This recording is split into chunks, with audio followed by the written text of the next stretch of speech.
In a tiny home village in Kansas City, formerly homeless veterans are living in 240 square feet.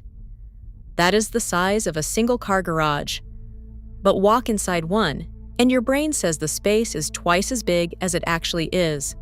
That is not an accident. Today, I am showing you the 10 hacks these residents use to make tiny homes feel huge, plus 5 mistakes that do the opposite. Whether you are downsizing or helping a loved one transition, you are going to want all 15. Let us start with the one that cost almost nothing. Number 1. The mirror placement trick. This is the oldest visual illusion in interior design, and the residents of tiny home communities across America have turned it into an art form. Hang a large mirror directly across from the biggest window in the room. The mirror catches the natural daylight and bounces it deep into the space, making the room feel almost twice as wide. But the trick is not the mirror itself. It is the angle. The typical approach is to hang a mirror flat against the wall and call it done.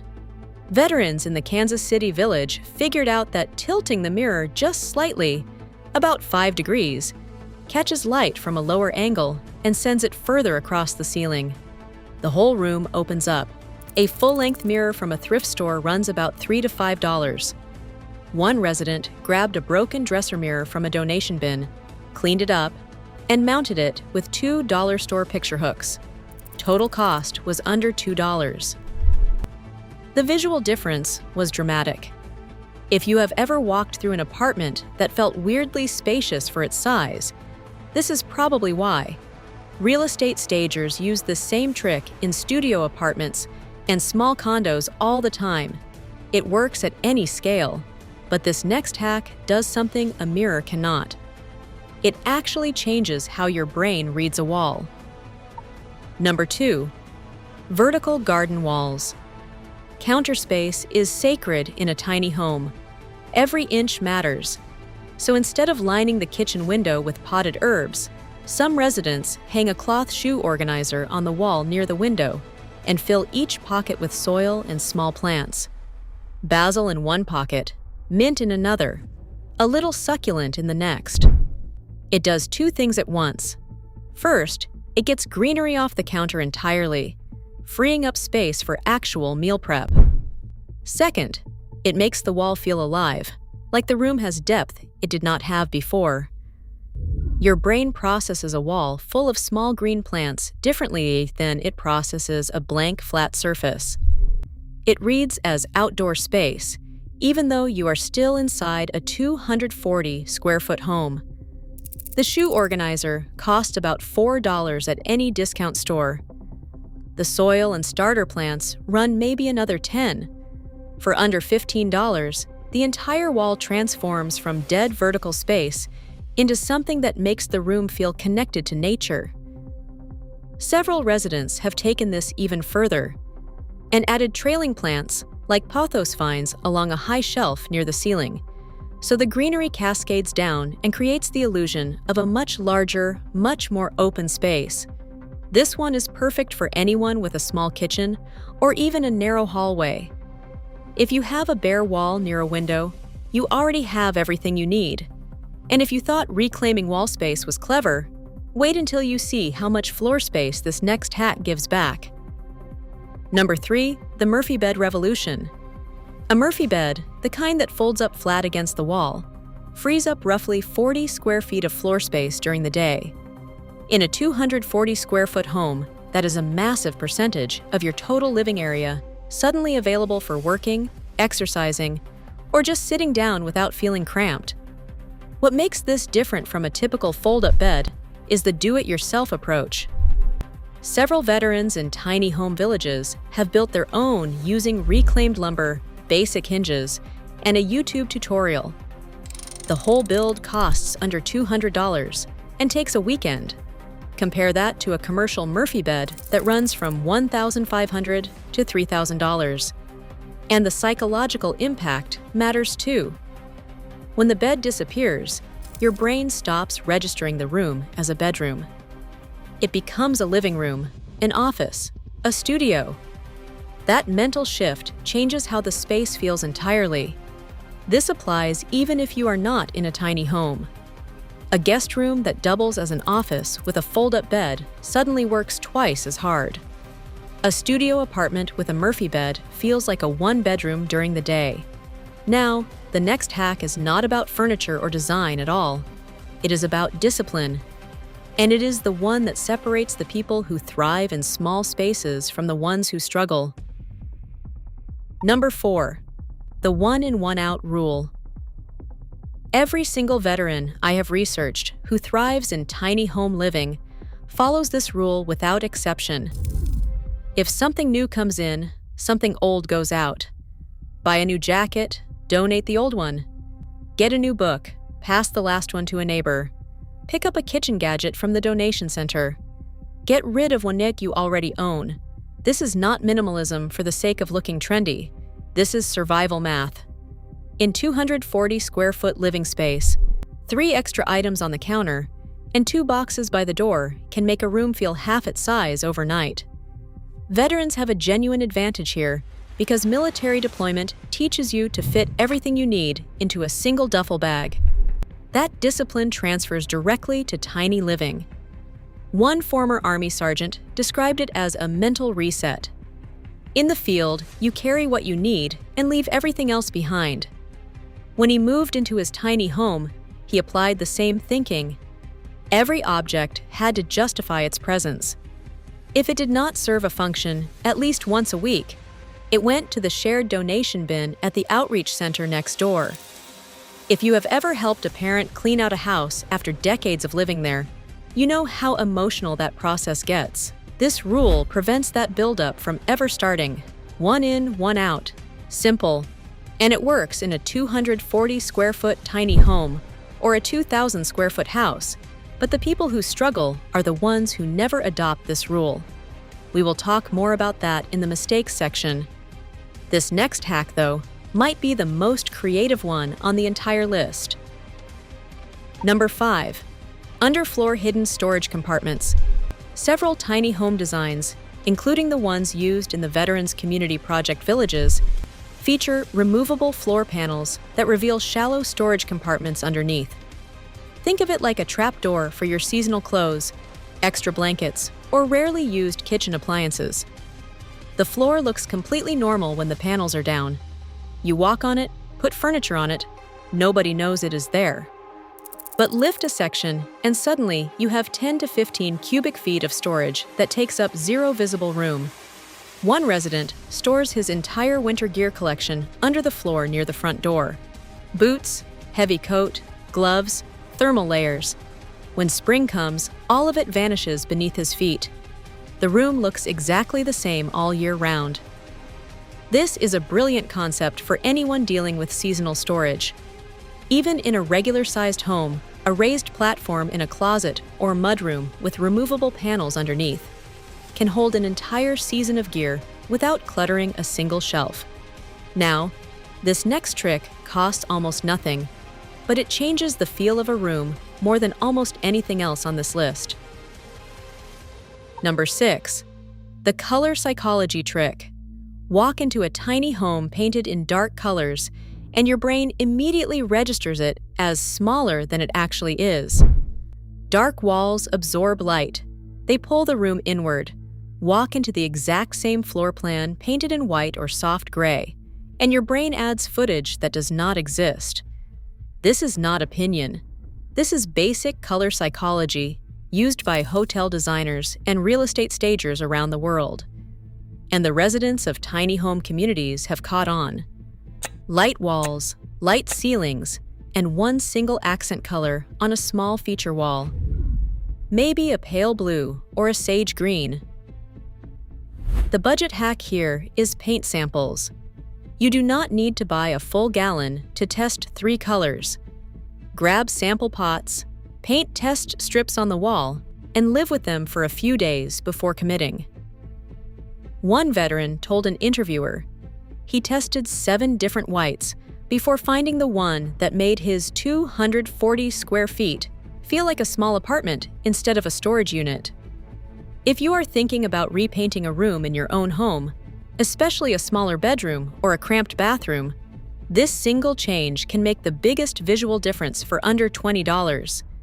But making a room feel bigger is only half the battle. You also need to reclaim every inch of usable space. And this next hack does exactly that in the kitchen. Number 7. Magnetic kitchen strips. Simple, cheap, and it reclaims an insane amount of usable space. Mount a magnetic strip on the kitchen wall, and suddenly, your knives, metal spice jars, and small utensils live on the wall instead of inside a drawer. That one freed-up drawer becomes the most valuable real estate in the whole kitchen. Residents use it for things that do not stick to magnets: cleaning supplies, towels, first aid items, batteries. In a full-size kitchen, a single drawer means nothing. In a tiny home kitchen, a single drawer is the difference between organized and chaotic. Some residents take this further and mount small magnetic baskets on the strip for things like tea bags and sugar packets. Everything visible, everything reachable, nothing cluttering the counter. This is one of those hacks that works just as well in a full-size kitchen. If you have ever opened a junk drawer and thought you need more space, the answer might be a $10 magnetic strip that frees up the drawer you already have.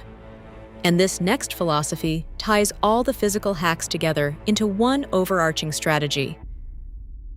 Number 8. The fold down everything strategy. If it does not fold, collapse, or retract, it probably does not belong in a tiny home. That is the philosophy driving the most successful tiny home residents. Collapsible dining tables fold flat against the wall when not in use. Wall-mounted desks drop down for work and tuck away after. Drop leaf counters extend the kitchen workspace when cooking and disappear when you are done. Remember the veteran in Kansas City running 3 jobs from his 240-square-foot home? His workspace is a fold-down desk mounted to the wall beside his Murphy bed. When the bed comes down at night, the desk goes up. When the desk comes down in the morning, the bed goes up. The two never compete for the same floor space because they are never both deployed at the same time.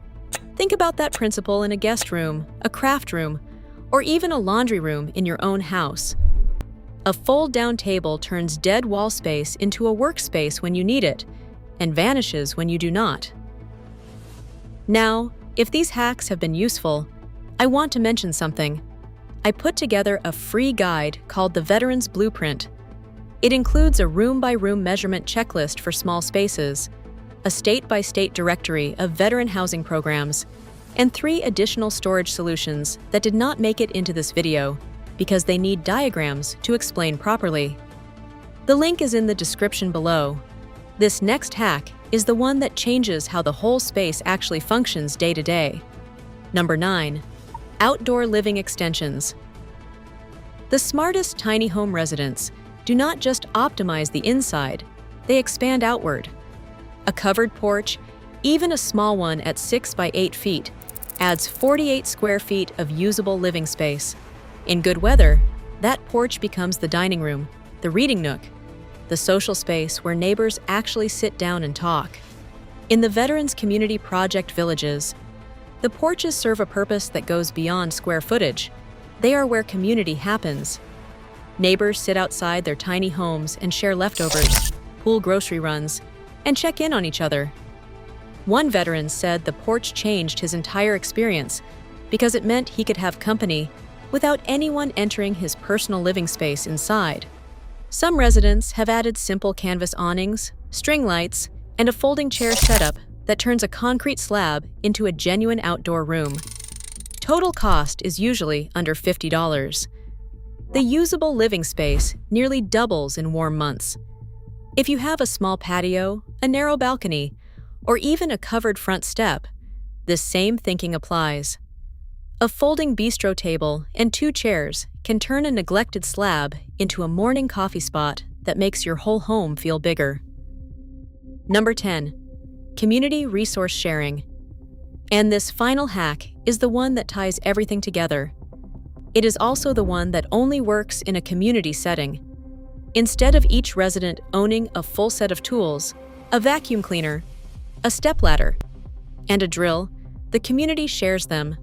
Shared tool sheds, shared laundry facilities, even shared workshop tables for anyone building or repairing something. The Veterans Community Project Villages have a full outreach center next to the homes where residents can access hygiene kits, food, identification services, and health referrals without paying a dime. When your community provides what you would otherwise need to store personally, your tiny home only needs to hold the things that are truly yours. Clothes, personal items, the things that make it feel like home. This model is why the Veterans Community Project reports an 85% success rate among participants. The tiny homes work because they are not just tiny homes. They are part of a system that supports the person inside. And if you think about it, this same principle works in apartment buildings, retirement communities, and neighborhoods. A shared tool library, a community garden shed, a neighborhood lending system. When the community carries some of the storage burden, every individual home breathes a little easier. Now, let us talk about the 5 mistakes that undo everything I just showed you. And mistake number 4 is the one nobody wants to talk about. Mistake number 1, buying full-size furniture. This is the single fastest way to ruin a tiny home, and it is the most common mistake new residents make. A standard couch is roughly 7 feet long and 3 feet deep. In a 240 square foot home, that one piece of furniture consumes almost 9% of your total floor space.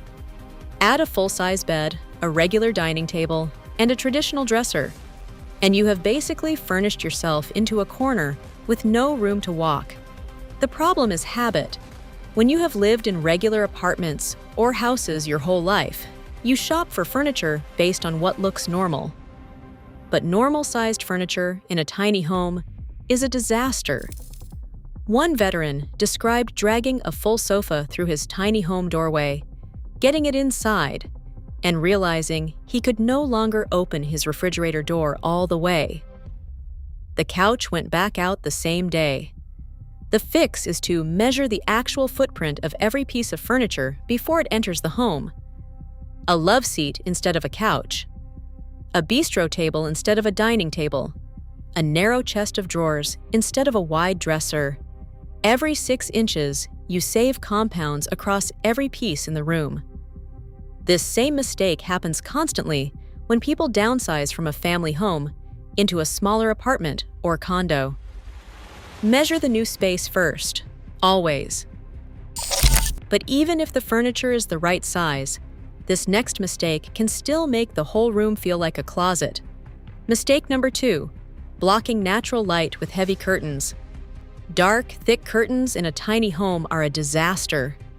They absorb light, they visually eat into the room, and they make 240 square feet feel like a walk-in closet.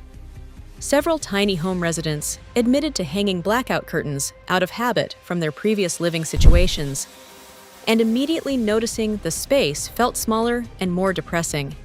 The fix is sheer panels. They cost almost nothing at any home goods store.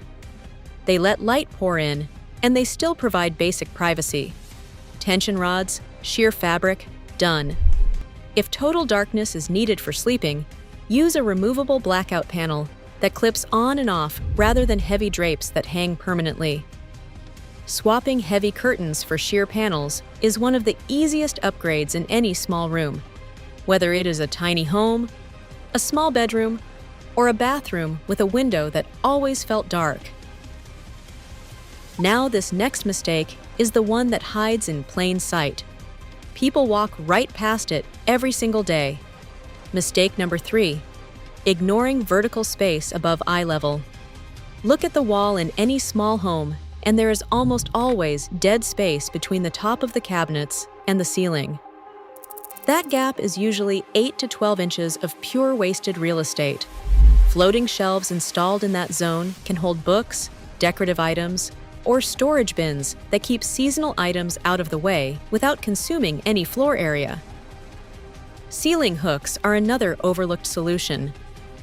Bikes, gear bags, and lightweight equipment can hang from the ceiling in a garage, a mudroom, or a tiny home. If it is not being used daily, it should not be on the floor. The next time you walk through your kitchen or a closet, Look up. That gap between the top shelf and the ceiling is free storage you are not using. But this next mistake is the hardest one to talk about because it comes from a very real and very human place. Mistake number 4. Emotional hoarding. After years of instability, after experiencing homelessness, or any period of having nothing, there is a deep psychological pull to hold on to everything you acquire. Every blanket, every extra can of food, every plastic bag, every piece of clothing someone gave you. It feels like letting go means risking having nothing again. And that fear is completely understandable. But in a tiny home, that impulse works against you. 3 extra boxes by the door, 2 bags of donations you never dropped off, a pile of magazines from the outreach center, a collection of grocery bags stuffed under the sink. Suddenly, your 240 square feet feels like 140. The walls close in. The anxiety that the clutter was supposed to prevent actually gets worse because the space feels suffocating. Caseworkers at the Veterans Community Project have seen this pattern many times. A veteran moves in, the home is clean and spacious, and within a few weeks, the accumulation begins. It is not laziness. It is a trauma response. The fear of scarcity drives the hoarding, and the hoarding creates the very feeling of being trapped that tiny living was supposed to solve. The approach that works for some residents is what they call the deployment box. You put anything you are unsure about into one box. Date the box. If you have not opened it in 90 days, the whole box gets donated without looking inside. It removes the emotional decision from each individual item and turns it into a simple calendar check. This is worth knowing even outside a tiny home. If you have ever helped a parent clear out a home full of decades of memories, or if you have held on to things yourself because getting rid of them felt like losing something, the deployment box approach takes the pressure off each individual choice. And this final mistake is the one that quietly sabotages everything else on this list. Mistake number 5. Treating tiny living as temporary.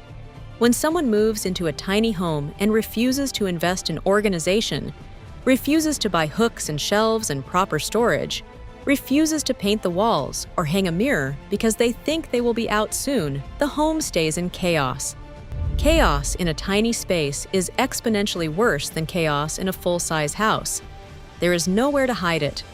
The veterans with the best outcomes in the tiny home villages are the ones who move in and commit from day one. They paint the walls within the first week. They install the magnetic strips. They build the Murphy bed. They bring in a small plant. They treat 240 square feet like home because it is their home, right now, today. The Veterans Community Project reports that residents stay an average of 335 days. That is nearly a full year. Spending that year in an organized, optimized tiny home where every item has a purpose makes the difference between someone who transitions successfully to permanent housing and someone who carries the chaos with them to the next place. The same thing happens when people move into what they think is a temporary apartment or a transition home after a divorce, or a smaller place while saving for something bigger. The moment you treat a space like it does not deserve your effort is the moment it stops feeling like home. The residents who commit build a skill set that stays with them forever. How to organize a small space. How to maintain discipline with possessions. How to create comfort without excess. Those skills make every home they live in afterward feel better. A tiny home does not have to feel tiny.